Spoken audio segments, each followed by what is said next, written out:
Assalamualaikum warahmatullahi wabarakatuh.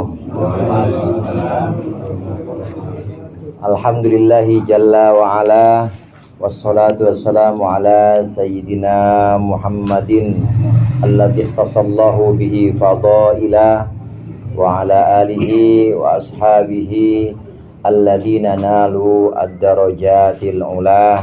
Amma ba'd. Para ustaz, para hujjaj, segenap orang tua, hadirin sekalian, jamaah Majlis Talim Al-Huda maupun jamaah Majlis Tahlil pada malam hari ini yang berbahagia dan dirahmati oleh Allah. Wabil khusus Sohibul Bait yang mengundang kita, Bapak Sukamin jamaah Al-Huda. Saya tahu nggak pernah absen ini. Absennya dari 8:30 sampai jam 10:30 hadir terus. Alhamdulillah, pada malam hari ini kita berkumpul di sini, dituntun langkah kaki kita, dituntun hati kita untuk sama-sama membacakan doa yang kita mohonkan kepada Allah untuk almarhumah Ibu Naasah binti Binan. Mudah-mudahan yang tadi sudah dibacakan Yasin, kemudian rangkaian zikir, tahlil, tasbih dan lain sebagainya, ini Allah sampaikan sebagai hadiah untuk almarhumah. Amin. Dan juga untuk segenap almarhumah yang lain, dan Allah jadikan kuburnya raudhah min riyadil jannah. Untuk almarhumah Ibu Naasah binti Binan ini kita yang mendoakan. Artinya memang kita yang hidup ini adalah orang-orang yang ditinggalkan dan masih punya kesempatan untuk melakukan amalan-amalan baik.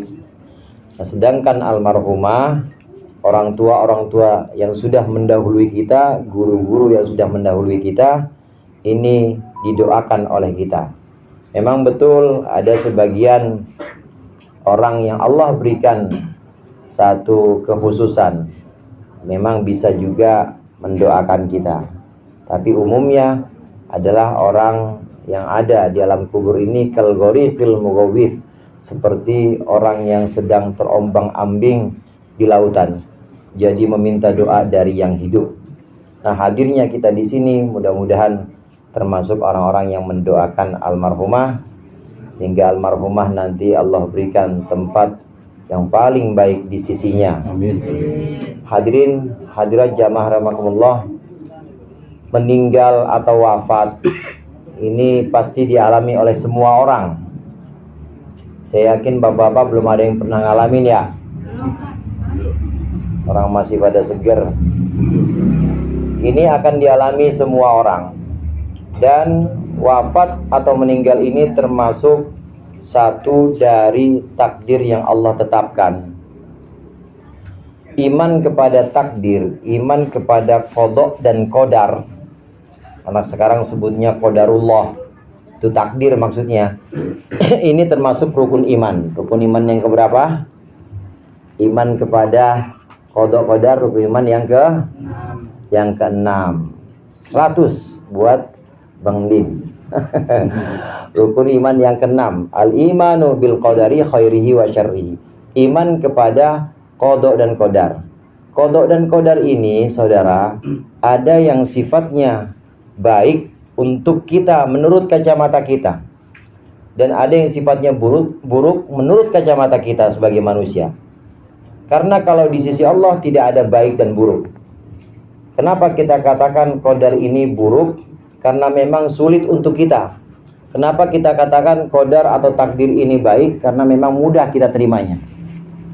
Mau itu sulit, mau itu mudah, mau itu merupakan satu yang sifatnya susah atau gampang, itu semua adalah takdir Allah dan tetap harus kita terima. Karena semuanya itu dari Allah, bukan dari kiriman siapa-siapa. Misalnya ngerasa nih ada yang ngirimin nih, gua jadi dagangannya nggak laku-laku. Enggak, semua tidak lepas dari catatan takdir Allah. Nah, sekian banyak takdir-takdir Allah, kematian, kemudian yang buruk-buruk misalnya kesialan atau apes, kecelakaan dan lain sebagainya. itu secara garis besar dibagi menjadi 4. Hanya ada 4 GBHT, garis-garis besar haluan takdir. Apa GBHT? Garis-garis besar haluan takdir. Kalau NKRI apaan? Harga mati. NKRI Negara Kesatuan Republik. Kalau GBHT garis-garis besar haluan takdir. Di antara banyak macamnya takdir ini, ada takdir yang baik, kita dapat rizki. Ada takdir yang buruk, seperti apes atau sial dagangnya. Ini semua tidak akan keluar dari 4 garis besar ini. Yang pertama, Allah menetapkan takdir berupa kenikmatan. Kalau kita ngopi masih enak, kemudian makan sate juga masih enak, masih pada lengkap giginya. Ada juga yang udah nggak lengkap, tapi kalau bolu-bolu mah masih enak rasanya. Nikmat, namanya nikmat kesehatan. Atau yang lain, dapat rezeki, punya anak-anak, anak-anaknya semua soleh, soleha, sehat-sehat semua. Itu nikmat semuanya. Modelnya seperti itu. Ini garis haruan takdir yang pertama, yaitu modelnya model nikmat. Kemudian yang kedua, ada modelnya model musibah. Kematian, kecelakaan, kemudian juga dagangan hancur semuanya, apes, proyek-proyek boncos semuanya, nggak ada yang hasil, udah tawarin ke sana kemari.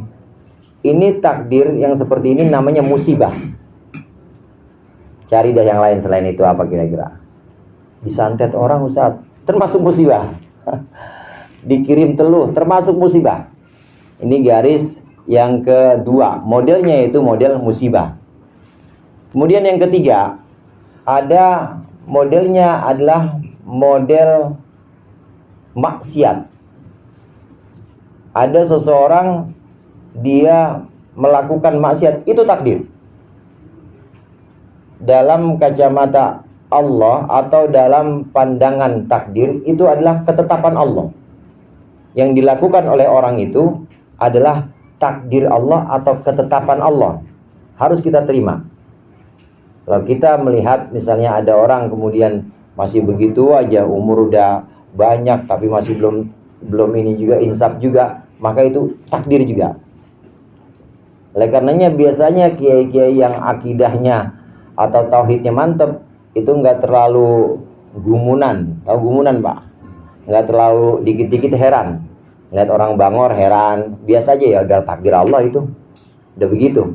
Walaupun sebelumnya harus ada usaha untuk menghindarkan, usaha untuk menghalangi atau mengingatkan orang ini. Tapi begitu kejadian udah nggak heran, ya udah takdir Allah itu.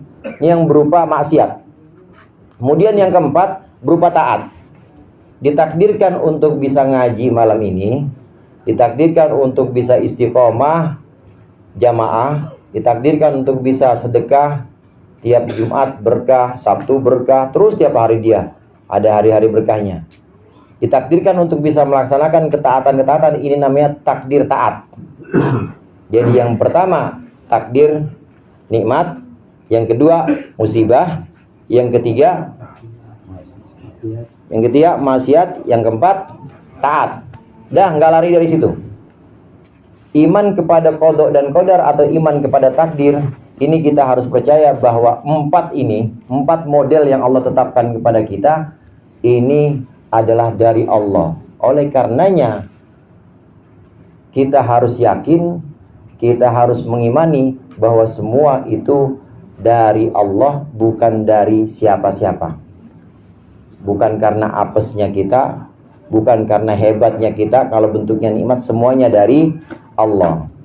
Hadirin jamaah rahimakumullah, setiap takdir itu memunculkan perintah.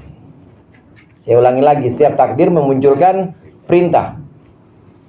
Seorang yang Allah takdirkan mendapat nikmat, masih enak pisang rasanya, masih enak kalau buat makan, bangun pagi juga badan sehat, nggak ada yang ngilu-ngilu.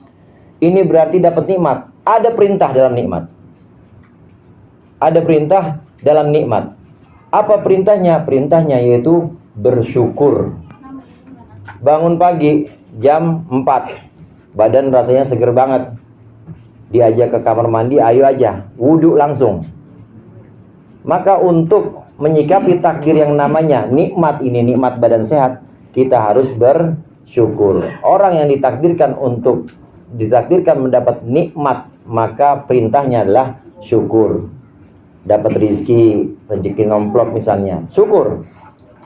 Kasih sebagian disedekahkan, atau tambah lagi ibadahnya karena syukur. Namanya takdir yang pertama, yaitu nikmat, ini melahirkan perintah. Perintahnya namanya syukur. Kemudian takdir yang kedua, setiap takdir ini memunculkan perintah. Takdir maksiat, orang yang ditakdirkan mendapat maksiat atau ditakdirkan melakukan maksiat, maka perintahnya adalah taubat. Jadi jangan salah duga bahwa orang yang Allah tetapkan hari ini sedang maksiat, ini berarti Allah lagi jauh. Belum tentu. Ada kalanya Allah tetapkan dia itu dosa, dia itu bergelimang dengan maksiat, itu adalah untuk memanggil dia. Manggil, ayo sini kembali kepadaku, aku maha pengampun. Supaya dia tahu rasanya bandel itu gak enak. Supaya dia tahu rasanya dosa itu, hati gak pernah tenang yang namanya dosa. Ditakdirkan untuk maksiat ini adalah supaya merasakan adanya sifat maha pengampun Allah. Hadirin rahimakumullah, ini juga untuk mewujudkan sifat Allah. Nabi Adam alaihi salam waktu di surga itu, kalau tetap di surga, maka ada satu sifat Allah yang gak terwujud. Terus-terusan di surga, kemudian gak melakukan kesalahan, maka ada satu sifat Allah yang gak terwujud, yaitu sifat maha pengampun. Nah, untuk mewujudkan sifat Allah ini, maka Allah tetapkan, Allah takdirkan Nabi Adam salah. Makan buah apa? Rambutan. Makan buah huldi. Ketika ditakdirkan salah, maka di situ Allah sifatnya termanifestasi atau terwujud, bahwa Allah maha pengampun, Allah ampuni Nabi Adam. Ada satu sifat yang terwujud. Ini diantara makna wa 'allama Adam al-asma'a kullaha. Allah mengajarkan kepada Nabi Adam semua nama-nama, termasuk nama-nama Allah. Kalau Nabi Adam tidak berbuat salah, maka nggak kenal namanya sifat atau nama Al-Ghafur. Ditakdirkan untuk maksiat. Kemudian yang ketiga, ditakdirkan mendapat musibah.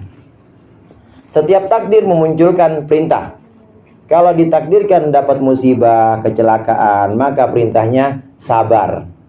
Ditakdirkan rezekinya seret, perintahnya sabar. Ditakdirkan kerjaannya dikeluarin, di PHK, maka perintahnya sabar. Termasuk juga ditakdirkan ditinggal oleh orang-orang yang dicintai, maka perintahnya adalah sabar. Setiap takdir melahirkan perintah.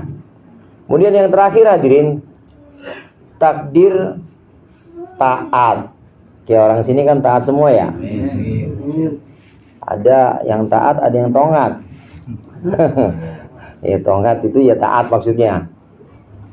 Ditakdirkan taat, bisa sholat jamaah, istiqomah ngaji, nggak pernah absen, kemudian bisa sedekah setiap Jumat, terus istiqomah nggak putus-putus, maka Allah sedang menetapkan takdir kepada orang itu, yaitu takdir taat. Kalau saat Allah takdirkan dapat musibah harus sabar, saat ditakdirkan dapat nikmat harus syukur, takdirkan maksiat harus taubat, maka ketika ditakdirkan taat, ini harus syuhudul minnah.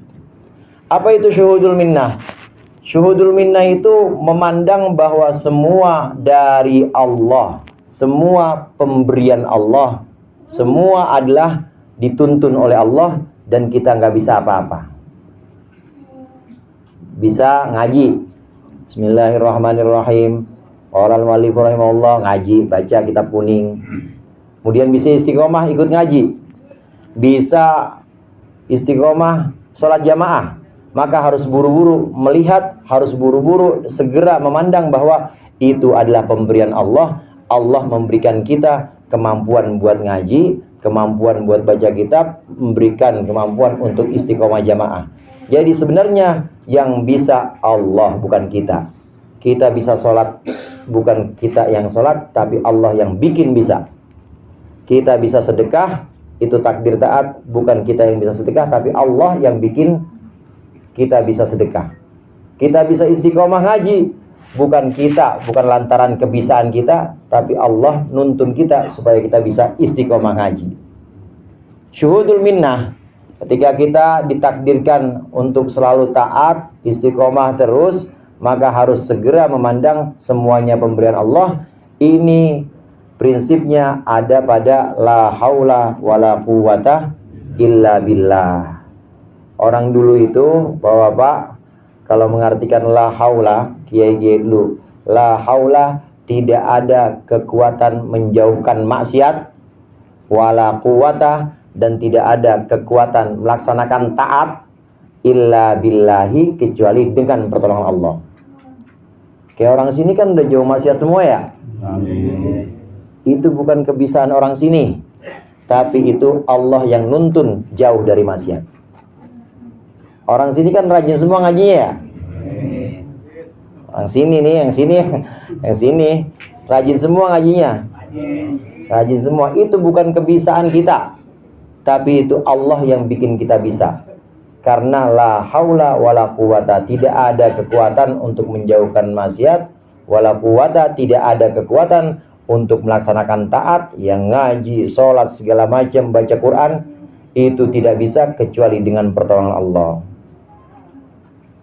Dengan cara seperti ini, dengan cara memahami takdir, musibah, nikmat, taat, maksiat, kemudian yang terakhir tadi terutama taat, kita bisa ngaji, bisa sedekah, bisa puasa Senin Kemis, langsung buru-buru la haula wala quwata illa billah, karena syuhudul minnah, karena memandang bahwa ini adalah pemberian dari Allah, bukan kebisaan kita, maka akan hilang sifat ujub. Apa itu ujub? Ujub itu merasa bangga dengan amal ibadahnya. Karena kalau merasa bangga dengan amal ibadahnya, jadi pintu masuknya setan lagi. Habis sholat, assalamualaikum warahmatullah, assalamualaikum warahmatullah. Kayaknya gua doang nih yang sholatnya begini. Kayaknya yang bisa begini gua doang nih kayaknya. Nah kalau udah begitu, maka muncul ujub. Itu dia lupa kalau dia ditakdirkan bisa sholat bukan kebisaan dia, tapi ditakdirkan bisa sholat itu karena Allah yang nuntun. Bisa puasa Senin Kemis, bisa puasa Senin Kemis, bangun sahur, yang lain masih pada tidur, dia udah sahur duluan. Kemudian bilang, alhamdulillah nih, pakai alhamdulillah sih depan ya. Alhamdulillah nih, udah 10 tahun Senin Kemis. Ya orang kampung sini mah nggak ada kali kayak gua. Misalnya begitu. Muncul seperti itu, maka dia lupa kalau dia bisa puasa Senin Kemis, itu ditakdirkan oleh Allah. Bukan dia yang bisa, tapi Allah yang tuntun dia bisa Senin Kemis. Maka dengan cara ini, dengan cara syuhudul minnah, memandang bahwa semua taat adalah pemberian Allah, memandang bahwa la haula wala quwata illa billah, akan hilang keakuan kita. Maksudnya ngaku-ngaku ini sholatku, ini puasaku, ya Allah, ini ngajiku. Kalau ustadz ngakunya ini ilmuku, padahal bukan ilmunya dia. Ilmunya siapa saudara? Ilmunya Allah. Hilang tuh ngaku-ngaku. Memang harus dihilangkan. Sering saya sampaikan, orang Islam itu harus sering-sering motong kuku, saudara. Pak, yang luar kedengeran nggak? Orang Islam harus sering-sering motong kuku. Maksudnya motong kuku, potong tuh keakuan. Jangan begitu bisa ibadah, sholatku, yang lain mah nggak bakal bisa nih, aku, nih puasaku, aku doang yang bisa. Ini ngajiku, ini ilmuku, hilang tuh kukunya, dipotongin kukunya. Supaya tidak ada ego atau tidak ada keakuan. Karena keakuan ini adalah sumber dosa yang pertama kali, di mana iblis mengatakan khalaqtani min nar wa khalaqtahu min tin ana khairum minhu. Aku ya Allah. Orang sini mah gua. Nah itu begitunya tuh. Salat gua, ilmu gua, saya nggak ada yang ngalahin. Nah kalau udah muncul seperti itu namanya sudah ujub. Dia lupa kalau taat yang sudah dia laksanakan itu takdir Allah, dan takdir Allah itu harus disadari. Takdir taat itu karena dituntun oleh Allah. La haula wala quwata illa billah. Mudah-mudahan bermanfaat. Lebih kurangnya saya mohon maaf. Wallahul muwaffiq ila aqwamit thoriq. Assalamualaikum warahmatullahi wabarakatuh.